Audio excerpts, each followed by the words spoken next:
This is the second video of sale topic, which is related to rights and liabilities of sellers and buyers. Okay, under section 55. 55 क्या कहता है कि buyer और sellers, जो बेच रहा है, जो खरीद रहा है, उनके दायित्व क्या हैं और अधिकार क्या हैं. राइट मतलब अधिकार क्या है और दायित्व क्या है. ठीक है, तो सबसे पहले इनको दो भागों में विभाजित किया है मैंने. आप लोगों को इजी होगा समझने में, क्योंकि बेयर में बहुत टिपिकल लैंग्वेज में लिखा है. तो ऐसे समझिए कि सेलर है और दूसरी तरफ बायर है. तो सेलर की लायबिलिटी, बायर की लायबिलिटी साथ साथ में, ताकि समझने में इजी होगा. सेलर की लायबिलिटी क्या है?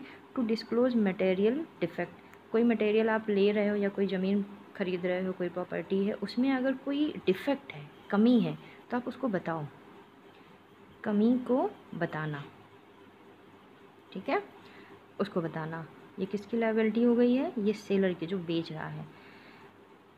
टू आंसर, सेकेंड है to answer question as to the titles. मतलब examine all documents by buyer. Buyer अगर जैसे लैंड खरीद रहा है बायर, और वो सारे डॉक्यूमेंट्स को एग्जामिन करना चाहता है, तो वहाँ पे इसकी लायबिलिटी होती है कि वो सारे डॉक्यूमेंट्स उनको दिखाए. ठीक है, और जितने भी क्वेश्चनेयर्स हो रहे हैं, मीन्स जो क्वेश्चंस हो रहे हैं टाइटल्स के लिए, उसके सारे आंसर करे. कौन करे? सेलर करे सारा आंसर. ठीक. Third one is to execute a proper conveyance. वो एक प्रॉपर कन्वेंस में एग्जीक्यूट होना चाहिए, मतलब वो सेलर से बायर की तरफ होना चाहिए. क्लियर? और उसकी ओनरशिप होनी चाहिए सेलर के पास. Fourth one is to take care of title deeds and property. और उसकी टाइटल डीड्स और प्रॉपर्टी की देखभाल करना, ये किसकी लायबिलिटी होती है? सेलर की होती है. नेक्स्ट है टू पे आउटगोइंग्स. आउटगोइंग्स मतलब उसका कोई रेंट है, हाउस रेंट है, वाटर रेंट है, या जो भी रेंट्स है उसके आउटगोइंग्स है, वो बेचने के पहले ही उसको सब पे कर दे. क्योंकि बेचने के बाद तो वैसे भी सारी चीज़ें बायर को ही पे करनी है, तो बेचने के पहले प्रॉपर्टी के जितने भी आउटगोइंग्स होते हैं वो सब उसको पे करना किसका काम है? सेलर की ड्यूटी होती है. टू गिव पोजीशन मतलब कब्जा देना, उसकी ड्यूटी होगी. टू डिलीवर टाइटल्स और टाइटल देना. ठीक.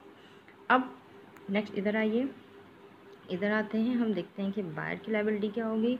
तो बायर की फर्स्ट लायबिलिटी होगी to disclose material increasing value. वो मटेरियल इंक्रीजिंग वैल्यू मतलब जो जैसे मान लीजिए लैंड खरीद रहा है और उसकी वैल्यू मार्केट में बढ़ रही है, तो उसको बताए कि इसकी वैल्यू बढ़ रही है मार्केट में. ओके, ये इसकी ड्यूटी होगी. टू पे द प्राइस. और जो भी वैल्यू बढ़ रही है या जो भी वैल्यू सेलर ने डिमांड की है, उसकी प्राइस को पे करना, ये ड्यूटी होगी, इसकी लायबिलिटी होगी बायर की. और टू बियर लॉसेस. या मान लीजिए उसने लैंड परचेज़ कर लिया है, उसके बाद उसको पता चला कि लैंड की प्राइस घट गई है, कम हो गई है, तो अब वो वापस से जाके सेलर को ये नहीं कह सकता है कि आपने तो मुझे ये लैंड 50 लाख में बेचा था, लेकिन अब इसकी प्राइस घट गई है, तो अब मेरे पैसे वापस करो. नहीं, वो लॉस उसको सहना पड़ेगा. टू पे आउटगोइंग्स. पहले यहाँ पर आपने देखा था कि खरीदने के पहले सेलर सारे आउटगोइंग्स दे रहा था, लेकिन परचेज़ करने के बाद जैसे हाउस रेंट है, वाटर रेंट है, या जो भी जितने भी प्रकार के रेंट होते हैं, वो सब उसका पेमेंट कौन करेगा? बायर करेगा. क्लियर? नेक्स्ट इसके सामने जो जैसे ये क्लॉज 1 का ए है, ये 55 के 1 के ए में ये बात कही गई. ये सारे सेक्शंस के नंबर्स हैं, ये आप लोग देख लीजिएगा अच्छे से, उसके अकॉर्डिंग अपने नोट्स बनाइएगा. अब आते हैं राइट्स पे. राइट्स क्या होगी सेलर की? दो राइट बताए गए हैं सेक्शन 55 के अंतर्गत कि टू टेक रेंट्स.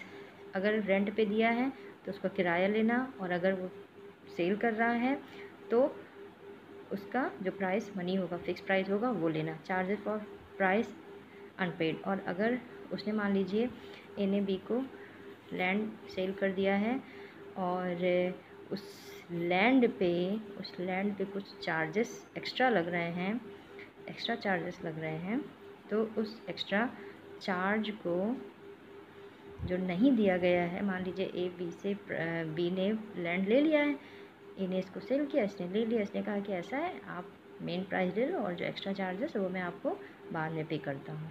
तो वो करने का अधिकार। वो बाद में जो उसने वादा किया था मैं बाद में पे करता हूँ, वो वापस से उसको लेने का अधिकार किसका होगा? सेलर का होगा। क्लियर? फिर राइट्स बायर की राइट्स क्या होंगे कि to charge for price prepaid, कि उसने अगर मान लीजिए प्रॉपर्टी बाद में ख़रीदी है और उसका पहले से ही भुगतान कर दिया है, तो वो बाद में उसमें से जो प्रिंसिपल मनी देता है उसमें से वो रिड्यूस करने का उसका अधिकार होगा। या फिर बेनिफिट ऑफ इंक्रीमेंट, या मान लीजिए जो लैंड उसने ख़रीदा है उस पर कोई इंक्रीमेंट होता है तो उसका फ़ायदा उठाने का अधिकार भी किसका होगा? जैसे मान लीजिए कि लैंड ए ने ख़रीदा बी से, ठीक है, ए ने बी को बेचा, बी ने ख़रीदा। अब उस जो लैंड उसने ये ख़रीदा था, इसने 50 लाख में ख़रीदा था, उसने खुद यूज़ नहीं किया वो प्लॉट खुद नहीं यूज़ किया, और जब देखा 6 महीने बाद ही या साल भर बाद उसने देखा कि उसकी वैल्यू बढ़ गई है, तो उसने उसको 60 लाख में बेच दिया। ठीक, तो ये जो प्रॉफिट हो रहा है ये बायर को जाएगा, इसमें सेलर इसको हस्तक्षेप नहीं करेगा। क्लियर? तो ये राइट एंड लायबिलिटीज़ है जो सेक्शन 55 बताता है।